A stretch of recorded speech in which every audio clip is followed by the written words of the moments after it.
Welcome back. The Toronto-Boston sports rivalry is one of the biggest in North America. For over a century, the two cities have competed on ice, on diamonds, and on the basketball court. Elite players and teams competing for ad dollars and prestige, famous owners, and armies of fans.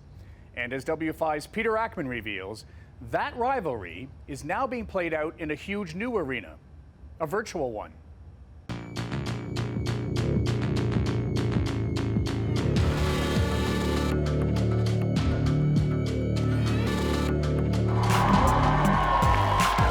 As the lights dim, the roar of the crowd builds with anticipation. They've come to witness a live sporting event unlike any other. The players enter the stadium to thunderous cheers and applause, greeted like sporting superstars. The fans decked out in their favorite team colors. Although they're known around the world, some may not recognize these teams. On the left in blue are the Boston Uprising. The right in black, the Toronto Defiant. And in this Los Angeles arena, the two teams are playing to the digital death. One of the biggest stars of the league is Lucas Meisner from Barrie, Ontario. And as in mainstream sports, these competitors have nicknames. Lucas is better known as Note. I wake up and I'm like, yeah, I'm living in LA and I get to play video games as an actual job. The game is Overwatch, one of the most popular first-person shooter games. It pits 6 against 6, a virtual face-off on multiple battlefields. The characters are soldiers fighting to stay alive. But in this competition, the stakes are real. Each team is competing for a piece of a massive prize pool of $6.6 million. In this eSports league, there are 20 teams from as far away as New York, Paris, and Shanghai. So popular, they each have their own team merchandise for sale, all aimed at their passionate fans in support of their favorite team. Live commentators call every shot. Everything on the line here, but that's what these guys are used to. Jump. Denied! No shatter coming through for you! And kill. They're picking up the kills that they need. For the fans watching in person and the millions more streaming live around the world, many of whom are also gamers studying the moves at the elite level. For Lucas, becoming a pro was a dream come true. At 18 years old, he got the offer to play for Boston full-time, so he dropped out of college.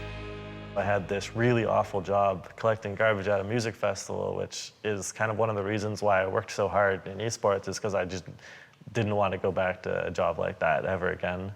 It was not a fun experience, so I think that kind of motivated me to pursue this a little harder.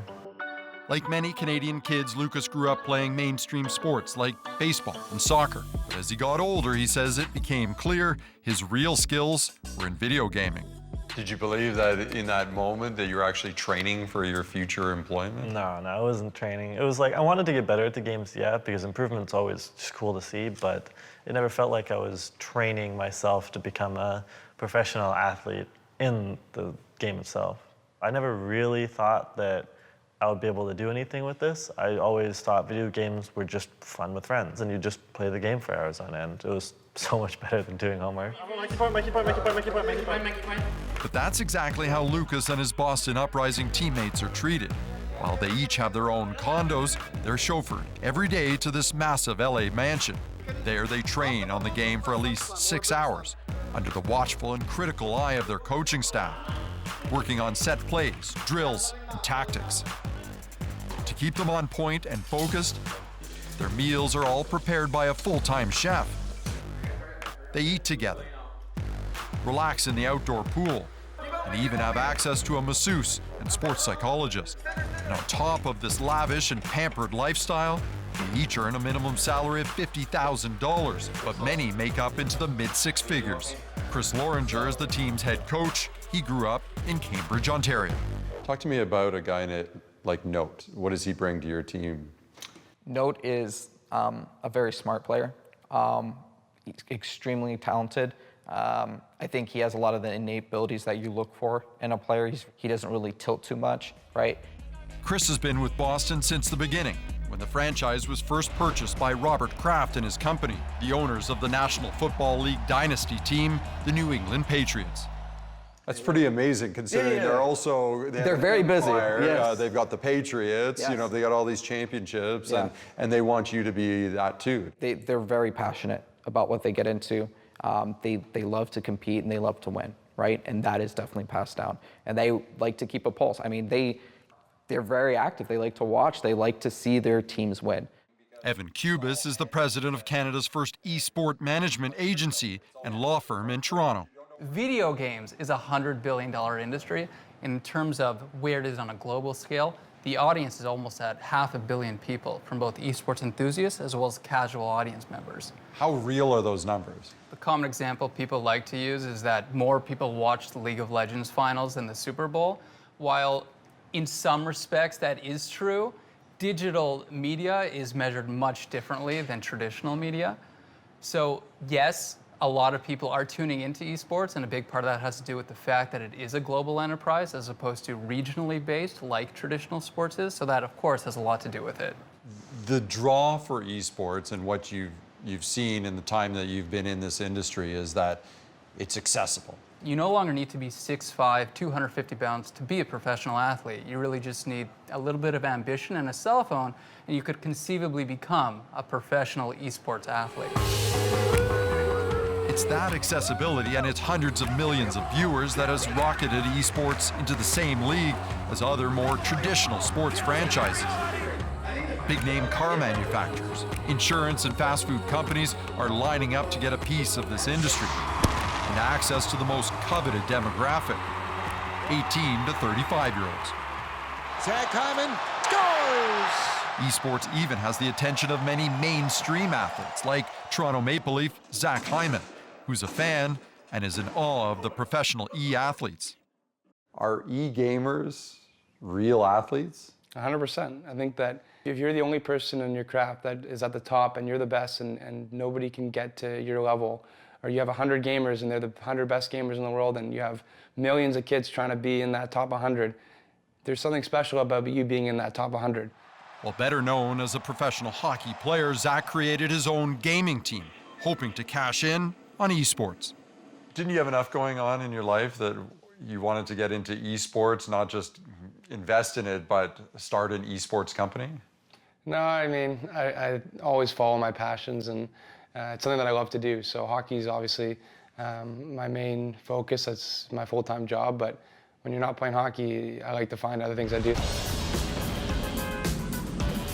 Specifically, Zach is banking on a game called Fortnite. It's one of the most lucrative games in the esports universe. It's a last-man-standing, military-style third-person shooter game. Since its launch in 2017, the game has earned over $2 billion and has over 250 million players worldwide. Yeah, Fortnite's been it's been great to us. It's been an incredible journey so far. It was the most viewed game in esports, and it's continually getting crazy viewership, and that's the main reason we got in there. Hyman already has 12 professional esports players on his payroll, and as a gamer himself, has the inside edge on recruiting the best up-and-comers. What's the life that these gamers have once a company like yours gets involved? For all of our kids who are under 18, we want them to finish school. For our older players, this is a full-time job for them. We're paying them like it's a full-time job, so they love it and they know that they can make a good living off of this, and they're doing everything they can to pursue that a piece of that $100 million prize money in Fortnite. So it's a good living. It's a great living. But all that attention and money has made earning a spot on a professional esports team just as tough as making it to the NBA or the NHL. There are millions of people, talented gamers out there who are playing this game. What makes you have this position versus all of them? I don't think there's been any scientific tests. I could tell you directly why I'm better than somebody else in this game, but I think it's a good combination of game knowledge. I know all the situations that I can be in. I know what I can do when I'm in these situations. High amounts of concentration are super important, especially for the role that I play. There's a lot of money in this league. Players are being paid minimum $50,000 a year, room and boards covered, transportation all over the place. Do you feel pressure because of that? I'd say a little bit. There is the pressure that, wow, you're being paid like a hell of a lot to play a video game, like you've got to have results to show, right? Back at the Blizzard Arena in Los Angeles, the battle between Boston and Toronto rages on. It's a best-of-5 series, each game lasting about 15 minutes. The competition looks like chaos, but each player has its job to do, to support, to strike, to defend. The moves are lightning fast. Just as good as Lucas and his teammates are, on this day, the Toronto Defiant are that much better. During the World Cup. Quickly eliminating their opponents. Tank is out of the fight now. Toronto dominates Boston without breaking a sweat. At halftime, Lucas is frustrated, but he knows his team still has a shot. Can you believe how far you've come to be? You're in LA, you're playing on this massive stage. Fans, crowds, people know who Note is. Do you pinch yourself? Yeah, I really still can't believe it. I think the entire concept is, it's not ludicrous, but it's just unbelievable to me. Like, I never really expected myself to be in this kind of position. Like, I always loved video games. I thought eSports was super cool. I watched a ton of it with other games. But now the fact that I'm in the center of it, playing this, just living through all of it, it's really cool. I couldn't be happier anywhere else. And you can get your jersey right here. I mean, how crazy is that? There's people out there who are wearing jerseys with my name on it, which is the wildest thing. I could never thought it would happen. After halftime, the Defiant continue to dominate. With their playoff lives and shot at a piece of the prize money on the line, the Uprising push back. But it's short-lived. As they have all game, Toronto regains control and wins the match 3-1. Even though Lucas individually had a good game, his head coach knows he and the rest of the team failed to execute what they'd been working on. I think we did a good job of that, but unfortunately, a couple players mentally just weren't there that day. What does that mean? They did not go to sleep when they should have went to sleep. Some of the players who were, I would say, more rookies did not get the proper amount of sleep. So they stayed up until about 3, 4 a.m. and they had to get up at 7:30. And they were visibly tired during the match and they just did not play as good as they should have. A tough loss for Boston and its roster of young players who may have missed out on a trip to the finals because their game was hindered, ironically, because they were gaming all night. Being the best has its perks. They're paying for our housing and they're paying for full tuition. As online gaming becomes big business. You have the jerseys, you have the setup, you have the sponsors. When W5 continues.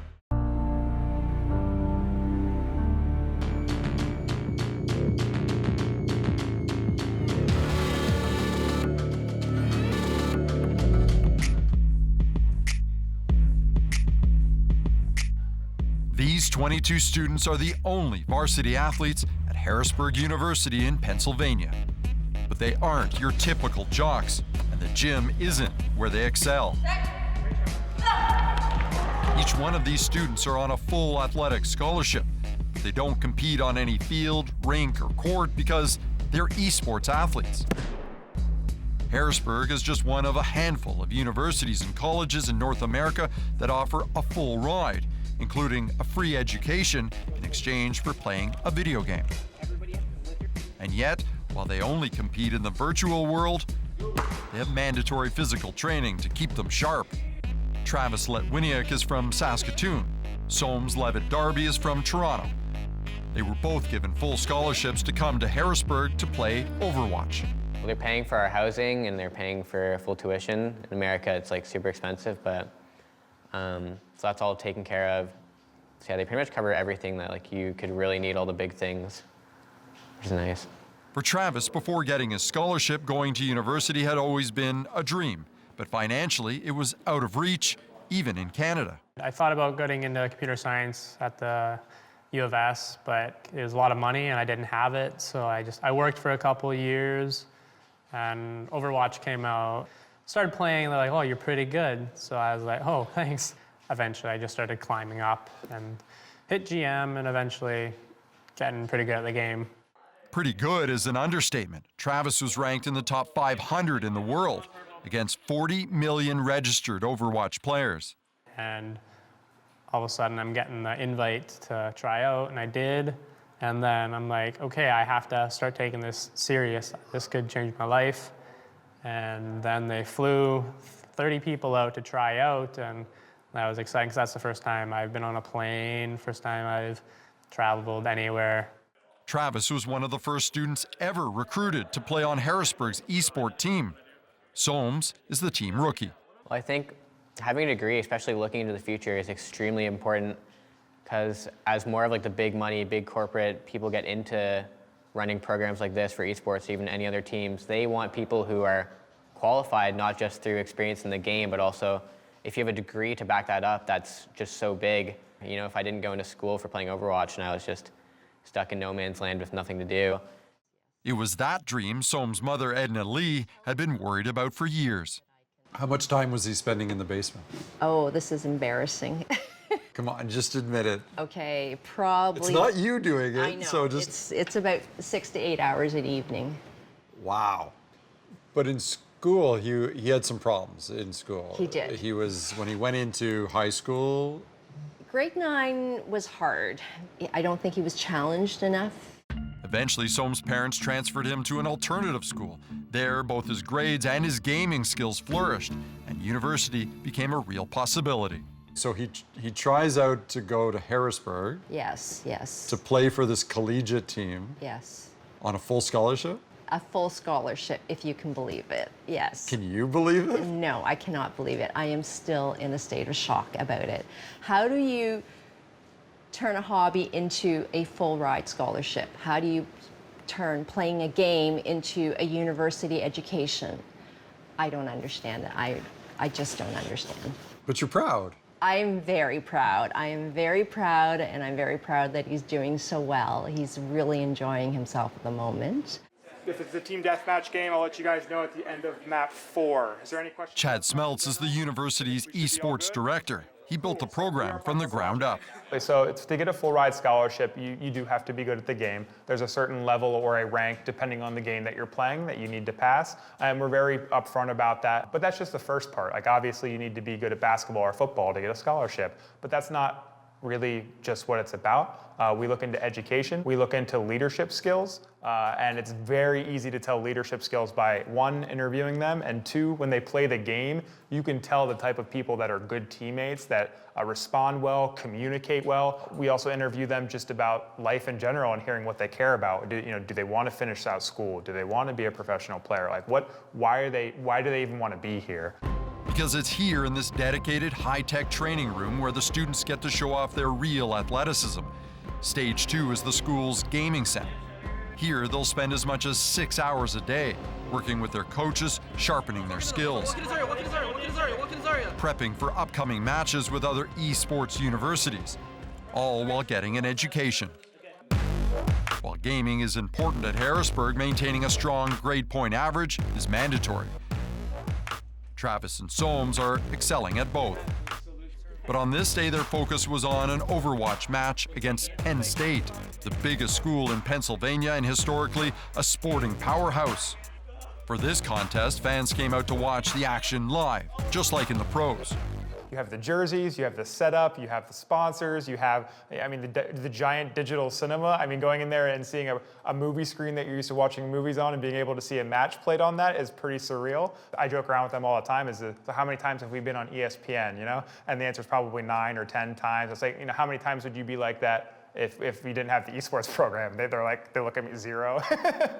He's coming in the back, While this is just an exhibition match, there's a lot at stake, mainly bragging rights. Put him down! This is a chance for Harrisburg University, a relatively unknown science-based school, to knock off one of the biggest universities in America. Best of 5 match competition lasting over an hour. And Harrisburg dominates, easily putting away Penn State. But as the pros are making more and more money and their celebrity status grows, many esports student athletes like Soames Levitt Darby, who still has 3 years of university left, is already considering trying to cash in. I'm young, I'm 18, so I have a lot of time to figure out what I want to do. But I think going pro is just kind of the highest you can go. So I'm going to try for that, but it's not guaranteed. Thoughts of dropping out that keep Soam's mother up at night. What if he comes to you and says, Mom, I want to turn pro after my first year of college? Oh my God, please, no. I can't deal. I cannot deal. But that's not my life, it's his. Right. Yes, as a mother, I'm just, we're supportive. Our whole family is very supportive, but it would be a shock to us because we're just a normal little family, you know? We just do normal little things, and this is superstar level, and I don't even know what to say. But so was Lucas Meisner. He was just a normal kid from Barrie, Ontario. And now the 20-year-old is recognized around the eSports world as an up-and-coming superstar. Do you take a second to go, holy, look where I am? Every morning I wake up to that realization, and it keeps me constantly grounded of where I've come from, what I'm doing now, and it's such a cool experience. Like there's nothing else right now that I wish I was doing. Well, superstar Lucas from Barrie, Ontario just got some big league news. He's been traded from Boston to Dallas.